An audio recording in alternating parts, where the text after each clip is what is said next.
করব জোরে বলেন সুবহানাল্লাহ। ও বাবাজি ভাইরা, আমরা যখন অন্যান্য মাসে কোরআন তেলাওয়াত করি, একটা আয়াত পড়লে 10টা করে নেকি পাওয়া যায়। পবিত্র রমজান মাসে যখন আমরা কোরআন একটা আয়াত পড়ব 70টি করে নেকি পাবো জোরে বলেন সুবহানাল্লাহ। বাবারে, অন্যান্য মাসে ফরজ নামাজ পড়লে যতটা সব পাওয়া যায়, পবিত্র রমজান মাসে নফল নামাজ পড়ে তাই ফরজের সমতুল্য নেকি পাওয়া যায় জোরে বলেন সুবহানাল্লাহ। আল্লাহ তাআলা জগতের মধ্যে একটা কিতাব দিয়েছে, যেই কিতাবটার নাম হলো আল কোরআন। যেই কোরআন পড়লেও নেকি হয়, যেই কোরআন শুনলেও নেকি হয়, যেই কোরআন বাড়িতে রাখলেও নেকি হয়, যেই কোরআন মসজিদে দান করলেও নেকি হয়, যেই কোরআন মাদ্রাসায় দান করলেও নেকি হয়, যেই কোরআন তালবে ইলমকে দান করলেও নেকি হয়, ওই কোরআন আল্লাহ তাআলা জগতের মধ্যে দিয়েছে। আজকে এই পবিত্র কোরআন যখন মানুষ তেলাওয়াত করে, শুনতে এত সুমধুর লাগে, শুনতে এত ভালো লাগে যে কোরআনের মোরা প্রেমে পড়ে যায় জোরে বলেন সুবহানাল্লাহ। এই কোরআনুল কারীম পবিত্র রমজান মাসে সকাল বেলা বাবা ফজরের নামাজের পরে পড়বে সূরা ইয়াসিন, সূরা রহমান বা সূরা ফাতিহা থেকে নিয়ে সূরা নাস পর্যন্ত 1 পারা 2 পারা 3 পারা করে পড়বে। আপনি কোরআন পড়ে নেকি পাবেন, এটা তো ঠিকই। আপনি কোরআন পড়লে আপনার নেকির খাতায় নেকি লিপিবদ্ধ হবে, এটা ঠিকই। কিন্তু আপনি যতক্ষণ পর্যন্ত কোরআন পড়বেন ততক্ষণ পর্যন্ত আপনার পিতামাতা, আত্মীয় স্বজন এদের কবরে নেকি পৌঁছাতে থাকবে। আর আপনার কোরআন তেলাওয়াতের কারণে আমার আল্লাহ তাআলা আপনার আত্মীয় স্বজনকে জান্নাতবাসী করবে জোরে বলেন সুবহানাল্লাহ। এই জন্য পবিত্র রমজান মাসে বেশি বেশি করে কোরআন তেলাওয়াত করবেন। ইফতারের পরে যদি সময় পান কোরআন তেলাওয়াত করবেন, যদি সময়টা না পান তারাবি পড়বেন। তারাবি পড়ার পরে নইলে 1 পারা পড়ে তারপরে আপনি বিছানায় যাবেন। সকালবেলা আবার পুনরায় ফজরের নামাজের পরে পড়তে পারেন, আগেও পড়তে পারেন। রমজান মাসে যত বেশি বেশি করে আমল করবেন, বেশি বেশি করে নেকি পাওয়া যাবে। তবে সব চাইতে বেশি সবের কাজ হলো লাইলাতুল কদরের রাত্রিতে ইবাদত করা আর আল্লাহর কোরআন তেলাওয়াত করা জোরে বলেন সুবহানাল্লাহ। এই কোরআন এমন রে বাবা, এই কোরআন অতীতে যারা শুনেছে, যাদের কানে পৌঁছে গেছে, তারা অন্যান্য ধর্মের মানুষ ছিল, ইহুদি নাসারা কাফের বেদে বাবারে, তারা আল্লাহর কোরআনের আওয়াজ শোনার পরে তারা আপনার নিজের ধর্ম ত্যাগ করে নবীর কালমা পড়ে মুসলমান হয়েছে জোরে বলেন সুবহানাল্লাহ। কোরআন আমার নবী মুস্তাফা সাল্লাল্লাহু আলাইহি ওয়াসাল্লাম তেলাওয়াত করেছে। এখনো পর্যন্ত মোবাইলে বলে, আর জালসায় বলে, আর বাবা হাজী সাহেব বলে, আর বাবা মুসল্লি বলে, ইমাম সাহেব বলে, যখন কোরআন তেলাওয়াত করে ওই কোরআনের আওয়াজটা যখন কানের মধ্যে আসে, মনে হয় আমাদের শরীরের মধ্যে একটা নতুন কিছু যেন আপনার আসলো। আল্লাহর তরফ থেকে আমাদের শরীরের প্রতি যেন রহমত বর্ষিত হইল জোরে বলেন সুবহানাল্লাহ। কোরআনের আওয়াজ শুনলে দেখবেন মনটা বাবা শীতল হয়ে যায়। আর কোরআন যখনই শুনবেন তখনই ভালো লাগে, না লাগে না? যে কোরআনের আয়াত বাবা কোনোদিন পুরনো হয় নাই, কারো কাছে হবে না, কিয়ামত পর্যন্ত হবে না জোরে বলেন সুবহানাল্লাহ। এই জন্য পবিত্র রমজান মাসে বেশি বেশি করে কোরআন তেলাওয়াত করবেন। বাবাজি ভাইরা, আমরা যখন রমজান মাসে রোজা করব, তারাবি পড়তে যাব, অনেকে চিন্তা করে আমি তো তারাবি পড়তে যেতে পারি না, আমার রোজাটা কি হবে, আমার রোজাটা কি হবে। অনেক বাপজিরা আছে বাবা বিড়ি খাওয়ার জন্য রোজা রাখে না, অনেকে আছে খিদা সহ্য করতে পারে না বলে খিদা আপনার রোজা রাখে না, অনেকে আছে তারাবি পড়তে যেতে পারে না বলে রোজা রাখে না। আছে না নাই? আচ্ছা বাবারে, তারাবিটা হলো আলাদা, রোজা হলো আলাদা। রোজাটা হলো আমাদের জন্য ফরজ। আপনি রোজা রাখবেন, যদি তারাবিতে পৌঁছাতে না পারে এই জন্য আপনার রোজা হবে না, এটা নয় এটা নয়, আপনার রোজা হয়ে যাবে। কিন্তু তারাবিতে যদি আপনি না যান, আপনি যে নেকি আপনি অধিকারী হইতে অতটা নেকি আপনি পাবেন না। তবে কারণবশত যদি আপনি তারাবিতে যাইতে না পারেন, আপনার রোজা ভঙ্গ হয়ে যাবে। এটা কোনো মশলা মাসাইল নয় বাবাজি ভাইরা। আপনি আমি চেষ্টা করব তারাবিতে যাওয়া, বাচ্চা কাচ্চা ছোট ছেলেরা তারাবিতে যায় না যায় না, তারাবিতে যায়, তাদেরকে সহানুভূতি দিবে, তাদেরকে আপনি বেশি বেশি করে মসজিদে নিয়ে আসার জন্য আগ্রহ দেখাবে। মসজিদে গেলে তাদের একটু যত্ন নিবে। বাবারা, আপনি আমাকে বলতে পারেন, হুজুর গো, পবিত্র রমজান মাসে বাচ্চা কাচ্চারা মসজিদে আসে, নামাজ ভঙ্গ করে দেয়, লাফালাফি করে, মারামারি করে, হুড়াহুড়ি করে। যে এরকম হয় না, যে এই দেখেন মসজিদে যাবে, এমন এমন ছেলে পিলে আছে বুঝলেন, নামাজে দাঁড়িয়েছে বন্ধু বান্ধব, আর পেছন থেকে বুঝলেন অন্য বন্ধু যাইয়া ওই বন্ধুর কাপড় খানকে তুলিয়ে দিবে, যে লইখানকে তুলিয়ে দিয়ে দুজনে লাগলে মারপিট, এইদিকে হাসাহাসি মারামারি হুড়িয়াহুড়ি চলছে। আগে যারা মুসল্লি আছে তারা পরবর্তীতে তোরা কাল থেকে মসজিদে আসবে না, তোরা এই করছে সেই করছে হ্যাঁ করছে, এই কথা বলবেন না, কারণ এটা হচ্ছে সুন্নতের বরখলাফ। কারণ আমার নবী বলেছেন যারা বাচ্চা হবে তারা মসজিদে এসে একটু হই হট্টগোল করবে, আর তাদেরকে বুঝাইতে হবে মসজিদে আসার জন্য বারণ করা যাবে না। কারণ আজকে যদি আপনি বারণ করে দেন, মসজিদ থেকে যদি চলে যায়, ও যদি আর মসজিদের দিকে আপনার সম্মুখীন না হয়, যদি আগ্রহী না হয়, এই জন্য পুরো আপনার গুনাহ আপনার হবে। কথা কি বুঝতে পারলেন? এই জন্য আমার নবী বলেছেন, যখন দেখবে মসজিদে বাচ্চাদের পেছনে কিচিরি মিচির আওয়াজ নাই, চিল্লা চিল্লি নাই, হুড়াহুড়ি নাই, জানবেন পরবর্তীতে আমাদের ভবিষ্যতে মসজিদের মুসল্লি থাকবে না। কথা বুঝতে পারলেন না? এই জন্য বাচ্চা কাচ্চারা আসবে পবিত্র রমজান মাসে, তাদেরকে সহানুভূতি দেখাবেন, তাদেরকে ভালোবাসা দিবেন, তাদেরকে বোঝাবেন যে এই রকম ভাবে নামাজ হয় না, দরকার হলে মাঝে মাঝে নিয়ে নেবেন, একটা আপনারা আইন চালু করবেন, তবে বাচ্চাদেরকে মসজিদ থেকে বা আপনি বাড়ি পাঠিয়ে দিবেন না, বা বাচ্চাদের আসতে বারণ করবেন না। বাবাজি ভাইরা, এইভাবে তারাবির নামাজ আমরা যদি আদায় করি, তারাবির নামাজ যদি আমরা পড়ি, 30টা তারাবি যদি কমপ্লিট করতে পারি, তারাবি যদি আল্লাহ কবুল করে নেয়, আজকে আমাদের জীবনের গুনাহগুলো মাফ হয়ে যাবে। আরে বাবা, আজকে পৃথিবীর মধ্যে অনেক মতভেদ রয়েছে, কেউ বলছে 8 রাকাত তারাবি, কেউ বলছে 20 রাকাত তারাবি। আজকে আমরা আহলে সুন্নাত ওয়াল জামাতের মানুষ, আমরা বলি 20 রাকাত তারাবি। আপনি বলবেন, হুজুর আজকে আহলে হাদিসরা বলতেছে, আজকে অন্যান্য আপনার লামাযহাবীরা বলতেছে 8 রাকাত তারাবি মক্কা মদিনায় হয়।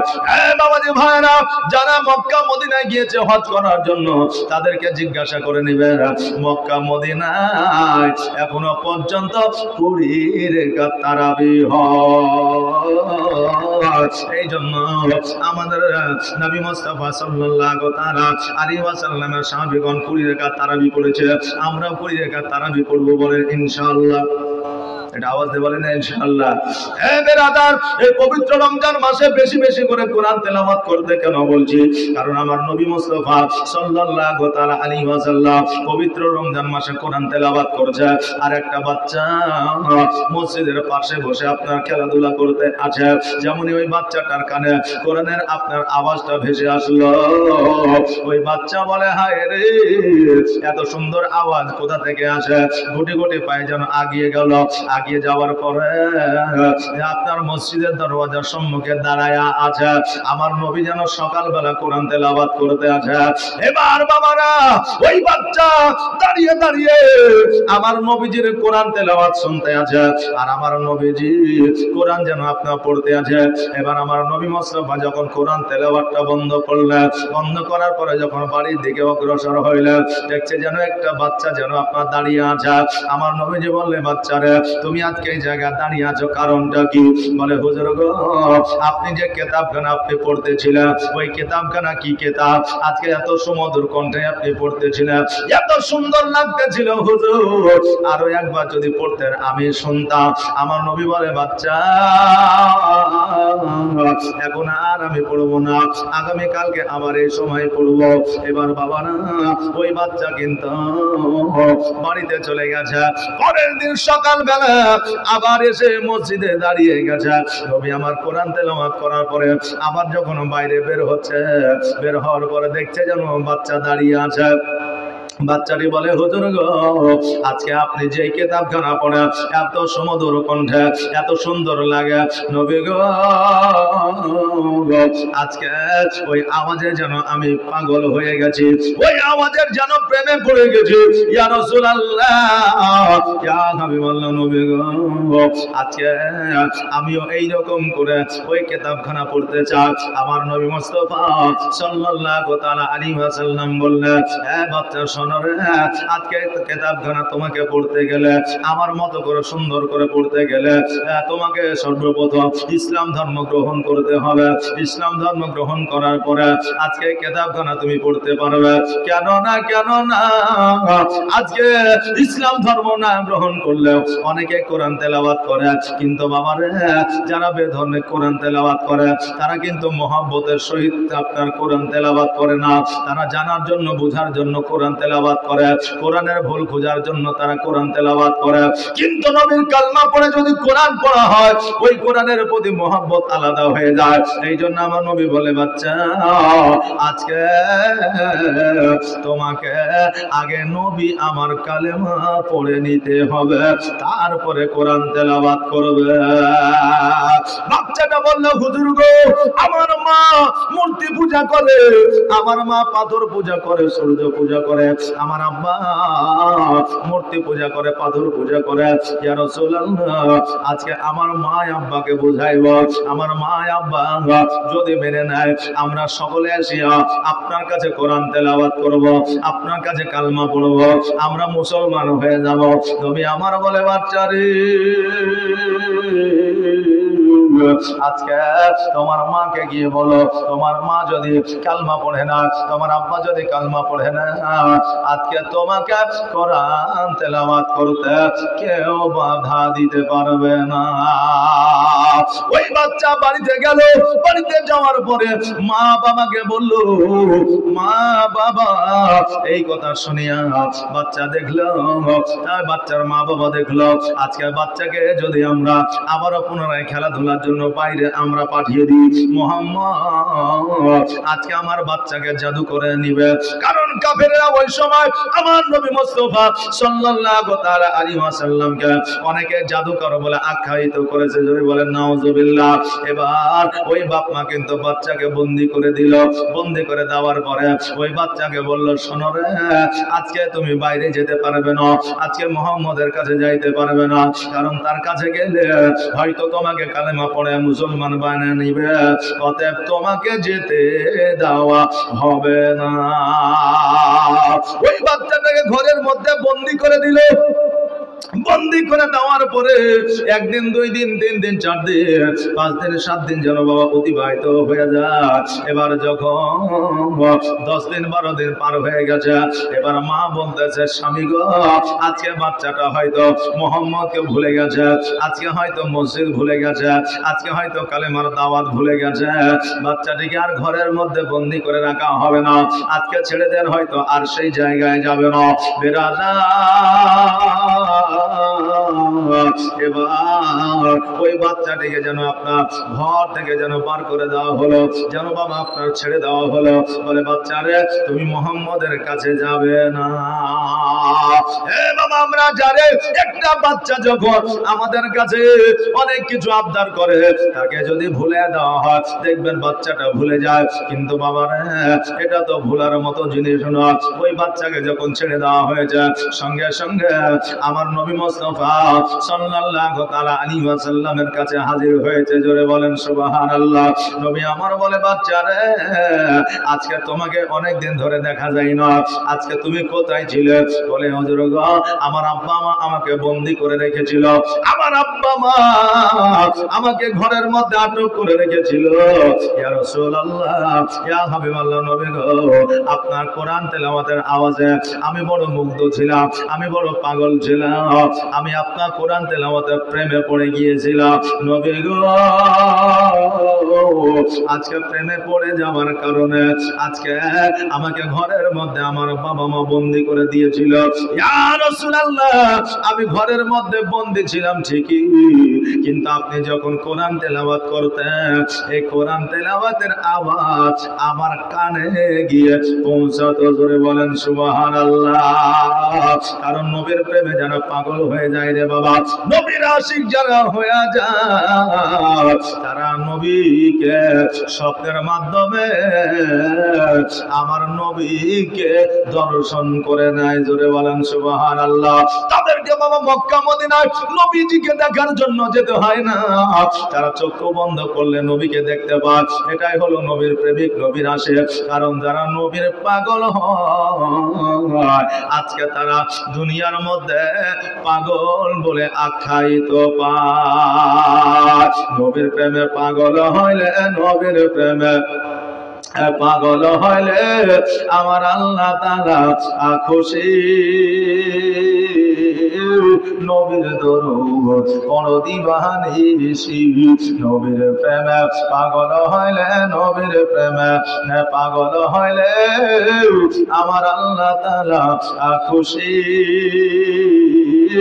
নবীর দরুদ পড়ো দিবানিশি, নবীর দরুদ পড়ো দিবানিশি। ও কি নবীর প্রেমে পাগল হইলে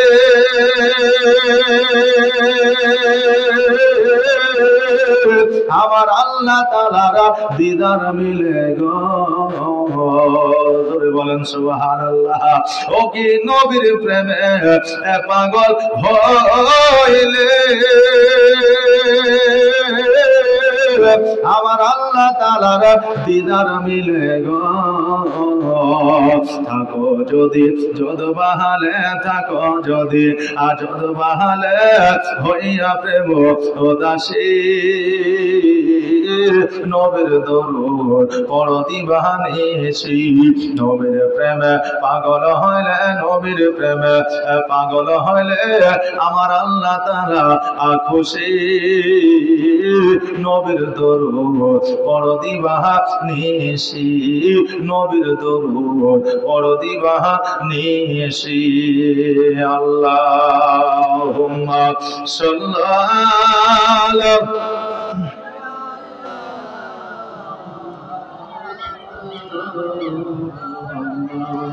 وعلى آل سيدنا মোহাম্মদ। বাবাজি ভাইরা, ওই বাচ্চা বলে ইয়া রাসূলুল্লাহ, আমাকে আমার বাবা মা ঘরের মধ্যে বন্দি করে রেখেছিল ঠিকই, কিন্তু নবী গো,